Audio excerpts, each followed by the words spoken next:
comics because I want to give it a lighter edge, and also they work for less. See you there.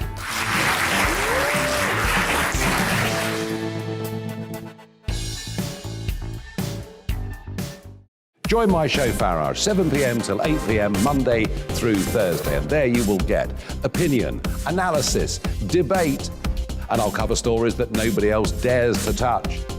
And then for the last 15 minutes, talking pints. We're over a drink. We have a civilised conversation with someone. We very often disagree, but we do it in a grown-up way. Come and join me on Farage.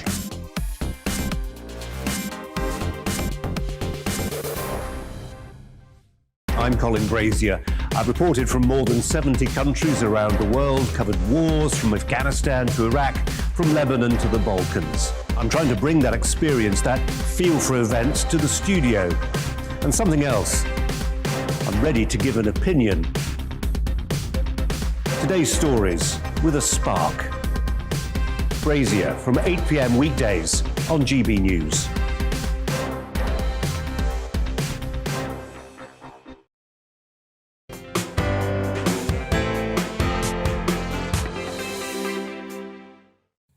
A very good morning to you. You're watching GB News with Paul Hawkins and Amelia Harper. Coming up, the children from Northern Ireland that went to Lapland to meet Father Christmas. Then later in this hour, Colin Brazier looks at the new space race, including rising east-west tensions, the return to the moon, and Captain Kirk finally going where he's never been before, the stars.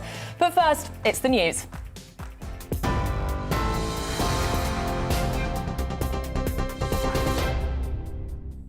Thanks, Amelia. I'm Simon Pusey. This is your news at 10 o'clock. New Year's Eve parties have been given the green light to go ahead in England after the government announced there will be no new restrictions before the end of the year.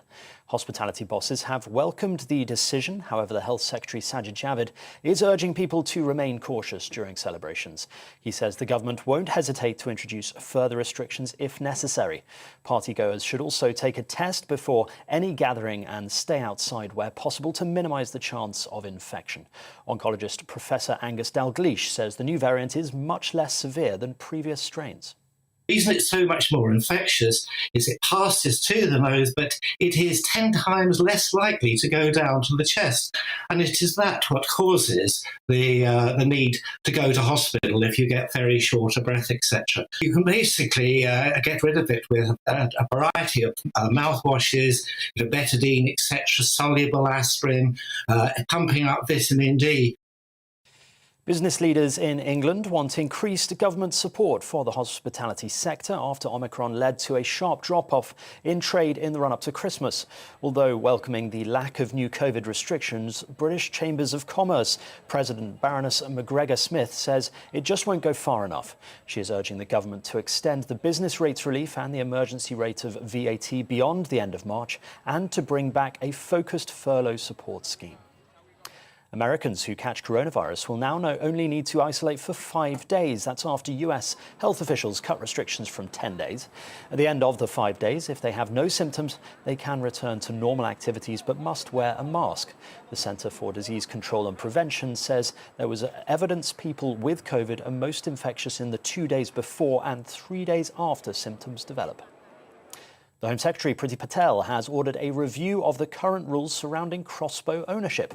It comes after a 19-year-old man was arrested at Windsor Castle on Christmas Day while allegedly in possession of the weapon. He's since been sectioned under the Mental Health Act. Under current legislation, it is an offence for anyone under 18 to purchase or possess a crossbow. Royal commentator Ingrid Seward told GB News that royal security is a difficult balance. Part about being a member of the British royal family is to be visible and to be able to meet people and talk to ordinary people, and that is, part of the deal of being royal. So there's a very fine line, and I don't think they really enjoy, being surrounded by security all the time. But in these times, it's obviously very necessary. 4 people have been killed in the US state of Colorado after a lone gunman went on a 2-hour shooting spree. Police say they exchanged fire with the man, who was then shot dead in the city of Denver. One officer was injured in the attack. Nearly 2,000 mobile phones have been confiscated from prisoners in Scotland during the pandemic. Inmates have been given tamper-proof phones to replace in-person visiting, but prison staff have raised concerns about them being used to organise drug deals. The Scottish Conservatives say phones given to prisoners in the last year should now be withdrawn. Teenagers whose parents smoke are more likely to take up the habit. New research from the Better Health Smoke Free campaign shows the impact adult smokers have on the young people in their lives. Analysis reveals teenagers who are brought up by a smoker are 4 times more likely to smoke themselves. And it was inevitable, but now it is official. England have lost the Ashes. They were completely thrashed in the 3rd test in Melbourne. Australia beat the tourists by an innings and 14 runs to take an unassailable 3-0 lead. It only took 12 days of cricket for the hosts to retain the Ashes, and they'll now be looking for a 5-0 victory whitewash. The 4th test begins in Sydney on January the 4th. England Test captain Joe Root reflected on the loss. We're bitterly disappointed to find ourselves in this position. We have to, more than anything, just keep working very hard at our games, keep looking at ways to get better. And we have to make sure that when we get our opportunities to get ahead of the game, we take them. And that is your news update. I'll be back in around an hour's time. Now back to Amelia and Paul.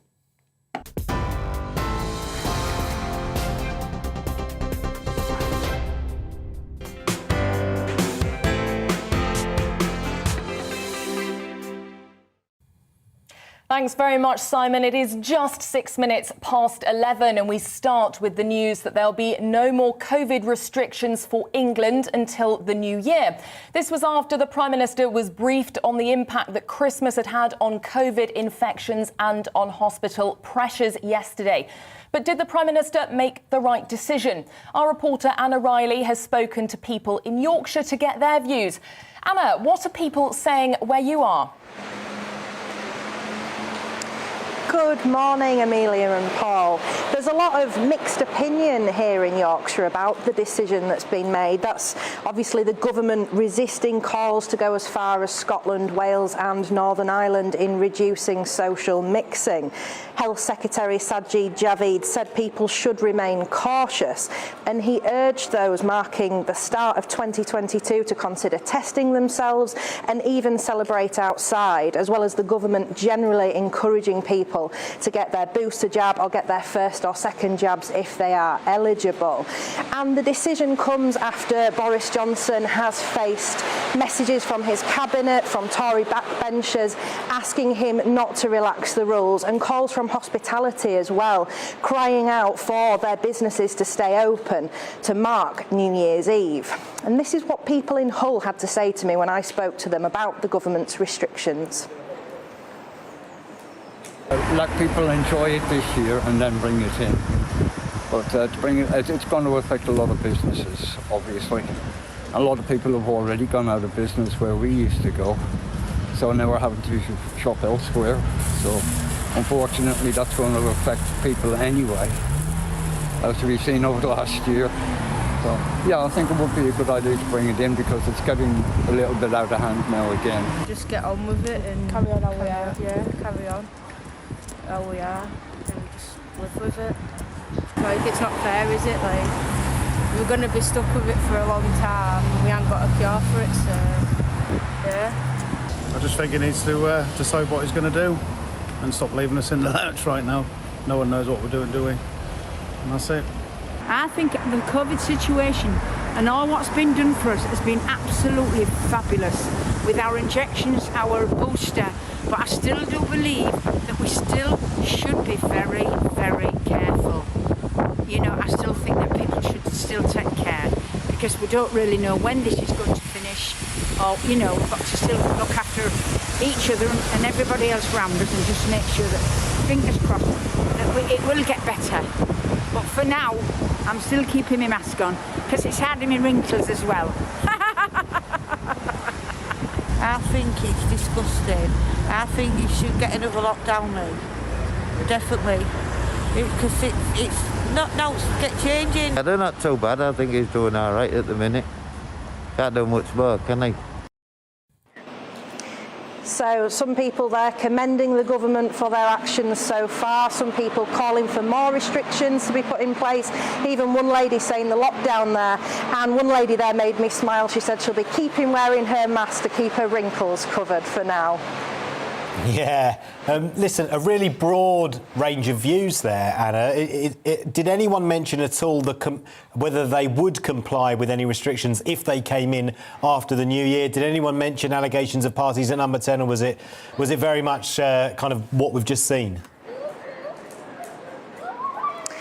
The majority is of what we just seen. Somebody did actually say that as well. They lost a lot of faith in the government after it came out about the parties that they had been having, and they said that may be, even though the government had looked at data, looked at hospitalisations, it may have been that they felt people wouldn't follow the rules when they've seen the government doing it. They'd want their own New Year's Eve party, you know, and they wouldn't be following the rules because the government hadn't. All right, many thanks, Anna. That's our Yorkshire reporter, Anna Riley, there for us with that reaction to the news that England will not experience any more COVID restrictions, at least until the new year for now. Now, the charity Northern Ireland Children to Lapland Trust makes children's dreams come true, flying over 100 children a year to Lapland to give them the magical experience of meeting Santa Claus, sleigh rides and much more. Let's take a look. Oh, Frosty the snowman was alive as he could be. And the children say he'd up and play just the same as you and me. We have all cursed the restrictions of a COVID Christmas and just how it curtails our plans. But spare a thought for those who may not see another. The Northern Ireland Children to Lapland Trust was formed 12 years ago, and for the past 12 years, well, in effect for the past 10 years, we've been taking a plane full of Northern Ireland children up to see Santa Claus up in Lapland. I say only 10 out of the 12 because last year and this year, I'm afraid COVID has affected us very badly indeed. It meant that last year we just couldn't travel to Lapland. It wasn't feasible to take over 100 children, seriously ill children, some terminally ill, to a very cold Lapland. The innocence of the children's dreams were being brought to life on a flight to the Arctic Circle to see Santa. Jingle bells, jingle all the way. Oh, what fun it is to ride in a one-horse open sleigh. Oh, jingle bells, jingle. For those non-believers, the magic of Lapland is hard to deny. Brought by huskies, skidoos and yes, reindeers, to an underground kingdom where ice sculptures, elves and train rides existed. The families of these seriously and terminally ill children shared an experience never to be forgotten. It's been about mega memories for the three of them, the three children, so it has, and it's been absolutely amazing. It's like something out of a storybook. Great, it's great to see all the wee ones, you know, isn't it? Getting to see Santa Claus, wasn't it? Yeah. Good boy. Thanks.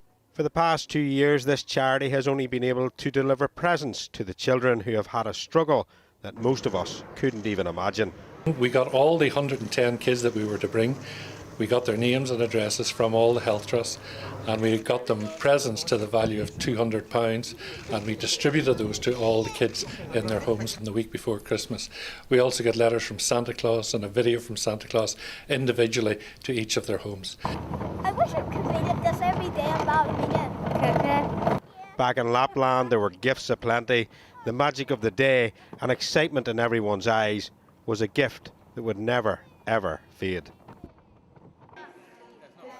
The charity is so eager to return to its dream-making flights and realises it brings much more to these children than the experience of the day. We sometimes take these things for granted, and sometimes the feedback that we get really hits home. We had one letter from a mother and said how much it meant to her daughter to be singled out for this, but not only her daughter, the brothers and sisters, the aunts, the uncles, the grannies, their school friends, the whole community took great pride and joy in the fact that this little girl was going to Lapland, and she said it gave her confidence such a boost.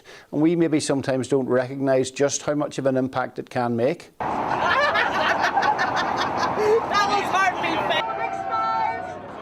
As this very special Christmas flight kissed the Irish skyline on its homeward journey, it occurred to me that there were two very different emotions on board. Those of the parents who had made precious memories and those of the children who had had their dreams come true. Douglas Beattie, GB News, Belfast. What a great story. It is. What a lovely. great story. It is just coming up to 11:15. You're watching GB News live. We're going to get some reaction now to the Queen's speech on Christmas Day. Her Majesty speaking poignantly about her late husband in an emotional address to the nation. Dr. Gavin Ashenden, former Anglican bishop and a former chaplain to the Queen, spoke this week to GB News about his thoughts on the speech. I thought it was very beautiful. Isn't it wonderful the way she embodies the nation's great grandmother so beautifully. She divided it into three parts, and each of them was very personal and special. She talked about Philip and the experience of bereavement and loss, and that will talk to so many people who have lost people they've loved this year to death, COVID or otherwise. She talked about accessing the inner child within us, and that's probably a very sensible challenge to us at this dark part of the year when a lot of people are finding it difficult to make ends meet and to manage. And then finally, she talked about Jesus and the way in which he had been the bedrock of her life and experience. All of our lives have been affected by coronavirus. I was looking forward to welcoming my daughter home for Christmas, and she's now sat in a bedsit hundreds of miles away all by herself. The Queen wanted to speak to all of us who've had our lives affected by illness, by loneliness, by isolation, by deprivation. So it was very important that she did do so. But the thing that made me laugh, actually, was when she put in that special bit about carols where you have to know the right tune. And she was obviously putting in a dig at some experience of some idiot changing the tune to something unfamiliar that we don't know and saying, look, we need some handholds in life, and the right tune to the right carol is one of them. I thought that was very funny, and it will have touched a number of people as well, alongside her solidarity in the face of COVID. But I think in the end it comes by finding a deeper meaning for our humanity and finding a way so that we can live life without fear. We can find values of love and forgiveness and hope, and finding in God a companion, which of course is what Christ means. Christ came to be born so that we could put a face to God, put words and a voice to God. I think that one of the things that COVID does is to strip us back to essentials, and for many of us remind us that we need a faith, a real living faith, to make our way through the burdens and the difficulties that life can sometimes throw at us, as it has done this year. Yeah, it really was a memorable speech, really personal one from the Queen this year. Absolutely. Well, you're watching GB News with Paul Hawkins and Amelia Harper. Later on this hour, we have the new space race with Colin Brazier. It's time to remind ourselves there's always another winter. Canary Islands sponsors the weather. Looking ahead to this afternoon, and the UK is looking rather cloudy, but it'll turn increasingly dry. Let's take a look at the details. After a cloudy start on Tuesday afternoon in the southwest, skies will gradually brighten towards the end of the afternoon. Any early drizzle should clear away. There'll be less sunshine across the southeast, and skies will still be rather grey. Most of the rain will have cleared, but there could be still some drizzle in East Anglia. This afternoon is also looking cloudy in Wales, but it should stay dry. The low cloud will give some mist over the hills. The cloud will also extend into northwest England, giving a grey afternoon. However, the morning rain will have cleared away to leave dry weather here. Across the northeast, the weather is looking quite damp and grey during the afternoon with spells of drizzle. The low cloud will bring misty conditions over the hills. Southern Scotland will also be on the cloudy side, but north of Glasgow, skies will start to brighten, giving some sunny spells in North Scotland. It'll also be a sunny afternoon in Northern Ireland, but it will feel quite chilly with a top temperature of 8 Celsius near Belfast.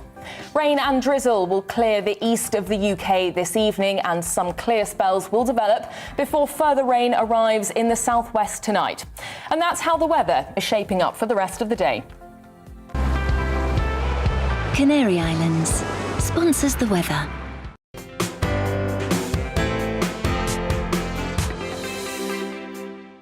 You're watching GB News live across the UK and the world on our digital stream. GB News is Britain's news channel. We are the UK's home of discussion and debate from all perspectives. We are here for you. Don't forget to join our YouTube community by clicking on that subscribe button. And if you want the GB News app, you can click and catch up on programmes anytime. We love to hear from you, so email us. gbviews@gbnews.uk. Thanks for being part of the GB News family. My name is Andrew Doyle. Join me every Sunday evening at 7 p.m. for Free Speech Nation. This is a show where we address current affairs and news stories of the week with the help of two wonderful comedian panellists. I brought in comics because I want to give it a lighter edge, and also they work for less. See you there.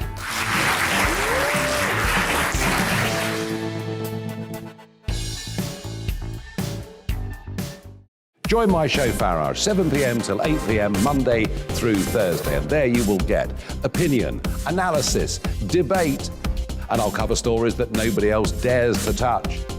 And then for the last 15 minutes, talking pints. We're over a drink. We have a civilised conversation with someone. We very often disagree, but we do it in a grown-up way. Come and join me on Farage.